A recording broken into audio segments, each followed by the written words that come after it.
நாட்டை ஆளும் தலைவர்களுக்காக மன்றாடுகிறோம். இவர்கள் சுயநலம் துறந்து நாட்டின் முன்னேற்றத்திற்காகவும் பல திட்டங்களை வகுத்து ஏழை எளிய மக்களின் வாழ்வில் ஒளியேற்றும் நல்மனதை அவர்களுக்கு தர வேண்டும் என்று இறைவா உம்மை மன்றாடுகின்றோம்.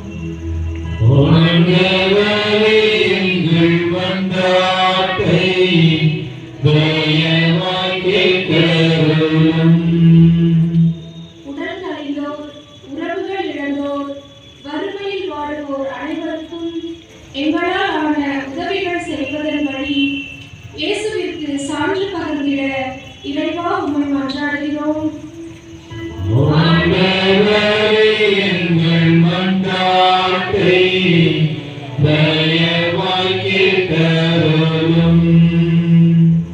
இத்திருப்பலியில் பங்கெடுத்துக் கொண்டிருக்கும் நாங்கள் உலக போக்கின்படி ஒழுகாமல் இறை திருவுளத்திற்கு தேர்ந்து தெளிந்து அதன்படி நடக்கவும் எங்கள் உள்ளங்களை தூய ஆவியாரின் அருளால் புதுப்பித்து புனித தன்மையில் வளர தேவையான அருளை தந்தருள இறைவா உம்மை மன்றாடுகிறோம்.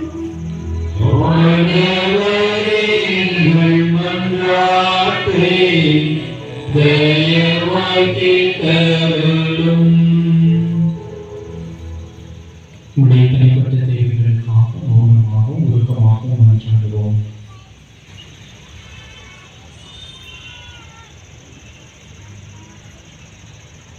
இன்று அன்பின் விண்ணக தந்தையே, பல்வேறு தேவைகளோடு கலக்கங்களோடு எண்ணங்கள் இயக்கங்களோடு இந்த திருப்பலியில் பங்கெடுத்திருக்கின்ற பங்கு மக்கள் ஒவ்வொருவரை நிறைவாக ஆசீர்வதித்தீர்கள்.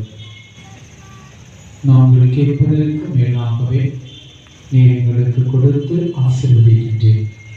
உம் அன்னையை எங்கள் அன்னையாக கொடுத்ததற்காக நன்றி செலுத்தி நாங்கள் தொடர்ந்து அன்னையோடு பயணித்து உமக்கு உகந்தவர்களாக வாழ எங்களுக்கு வரம் தர வேண்டும் என்று எங்கள் ஆண்டவராகிய அதே இயேசு கிறிஸ்து வழியாக